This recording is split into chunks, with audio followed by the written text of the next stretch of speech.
Good evening, brothers and sisters. I want to start by mentioning an additional 2 reasons why it is necessary to replace capitalism. 2 years ago, Scientific American published an article about a report from the International Energy Agency saying that by 2030, the world would have to invest $10.5 trillion to prevent catastrophic temperature rises. That would cap world temperature increases at 2 degrees Celsius. That was 2 years ago. On November 5th of this year, the United States Department of Energy announced that in 2010, the global output of heat-trapping carbon dioxide jumped by the biggest amount on record. It went up by 6%. It is a monster increase that is unheard of, said Greg Marlin, professor of geology at Appalachian State University. 5 days later, on November 10th, the International Energy Agency issued its World Energy Outlook. It said we have 5 years to make drastic changes in energy use, or else we cannot stop the world temperature increase at 2 degrees ever. So in just 2 years, the IAE revised its outlook radically, giving us not 21 years to make drastic change, but only 5. It says the promises so far made by governments around the world are putting us on the path for a 3.5 degrees Celsius increase. Those, however, are only the promises. Actual change is falling short. The IAE says we're actually on a path to the worst-case scenario, a 6-degree increase in world temperature. That's a path to huge new deserts, the abandonment of coastal cities, tropical disease epidemics in places as north as Maine, and major species extinctions. National Geographic calls 6 degrees the doomsday scenario. And we have 5 years. I bring this up because I find it impossible to believe that capitalism, business in a ruthless competition for profit, with its worship of growth as the solution to all problems, could make the drastic changes needed to control carbon. How do you explain it even after the massive flooding in Pakistan and Thailand, the incredible heat in Moscow and Texas? Almost nothing has been done. Now, in case I haven't alarmed you enough, I said there were 2 reasons. The second reason is tied to the first. The IAEA plan that would limit temperature change to a very bad but perhaps manageable 3.5 degrees includes moving away from fossil fuel, increasing solar and wind power, and ramping up nuclear power by 70%. This is bad, very bad. In a few words, here are some of the fatal problems with nuclear power. 1, they do not know what to do with nuclear waste. After decades of debate, they haven't settled on a single repository. They just keep the used fuel rods in cooling pools next to the power plants. And by the way, the largest concentration of used fuel rods in the U.S. is in a state named Connecticut. 2, for cooling purposes, they need to build nuclear power plants near water. And if they melt down, as 2 plants did partly in Fukushima, or nearly submerge, as almost happened in Nebraska, you get enormous radioactivity, and our life's system spread far and wide. 3, earthquakes threaten nuclear power plants either directly or as a result of tsunamis. The U.S. plant most threatened by an earthquake fault line is surprisingly enough not in California. It's Indian Point, 50 miles from New York City. 4, the plants are incredibly expensive. Private industry won't build them without massive government subsidy. We'd be mad to increase nuclear power by 70%. In fact, we need to phase out nuclear power completely. Capitalist energy corporations with their immense resources and their corporate personhood will not do this voluntarily. In fact, they have the chutzpah to rebrand themselves as green energy. As the IEA says, we need immediate drastic change. In the short run, serious cutbacks in energy use. We need massive conversion, and it needs to be planned out, the very opposite of the free market chaos of capitalism. That's two additional reasons we have to go beyond capitalism to something where the necessities are planned out, where massive changes can be talked about openly and decided upon democratically. I want to say a bit here about what I think is a false messiah spread all in the Occupy Wall Street circles. The notion that what would really solve things is to get the corporations out of politics. I think that it's impossible. As long as the corporations are run by the elite, the ruling class, the 1%, as long as they have the money, as long as they have the complete power to hire and fire, and whether to open a company or close it down, then they will be able to control government.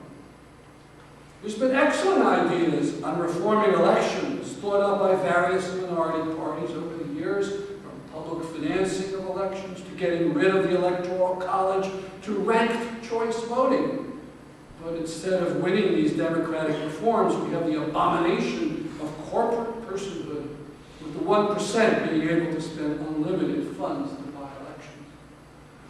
Well, enough with the defects, flaws, and horrors of capitalism. What leftists don't talk about enough is what would replace them. Partially, I think this is a bias that comes from Marx, who thought such thinking was utopian and dreaming, and that the plans would have to be made once the old system had been demolished.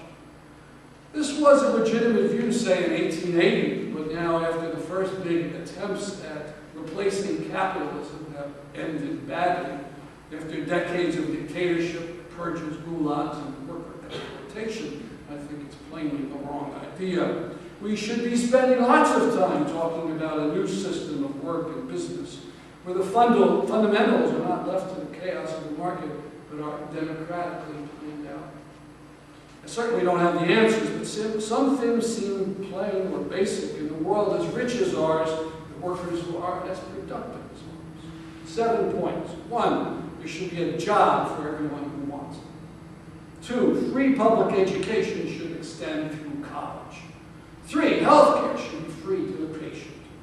4, pensions shouldn't depend on the stock market casino. All retirees should have their pensions from Social Security, which should be substantially increased. 5, the basics of life should be produced by public enterprise. 6, public enterprises should be run by governing bodies made up of workers in the general community. 7, millions of private businesses, schools, and media should be left free to flourish, to invent, to create marvels or crap, to succeed or to fail. There are thousands of questions we should be talking about. If the workers run an enterprise, how do you prevent them from screwing the larger community, from doing what the capitalists do, trying to make the most money for themselves by trying to dump the problems of company waste and heat on the general public? How do you coordinate thousands of enterprises? Is the community of effect with the people of that city, or the state, or the whole country? We should be looking at the experiences and histories of prior attempts at cooperative economics, Grass Valley worker co-ops, 5-year plans, U.S. communes, the ongoing Mondragon in Spain, worker-run enterprises in former Yugoslavia, collective farms in the Soviet Union, utopian communities in 19th century U.S., and learn from their successes and failures. I want to finish by talking about Economic Uprising. It's a website designed not only to expose the failings of capitalism, but to try to talk about what needs to replace it. I'm the chief writer at this point, but I would very much want contributions from the whole left. I've featured interviews by Richard Wolff, author of Capitalism Hits the Fan, a radical muralist Mike Alowitz, and interviews with people from Occupy Wall Street. The tendency on the left is for each party to keep its thinking only in its own publications. I think we need to cross-pollinate, bounce ideas off each other, and to debate. The other thing about the site is that it hopes to be lively, sarcastic, passionate, and most of all, readable by average people. Short articles, free of jargon. Some recent headlines. A vicious lie, it's not classes and clashes, it's brutal cop attacks. It's not all bad news, Ferrari sales doing well.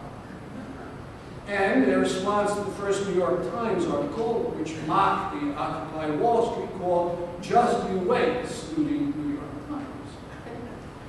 I started a series of mini booklets, really one-page leaflets that you can stick in your pocket. Some of them are over there. And I hope you'll pick them up and contribute to the series.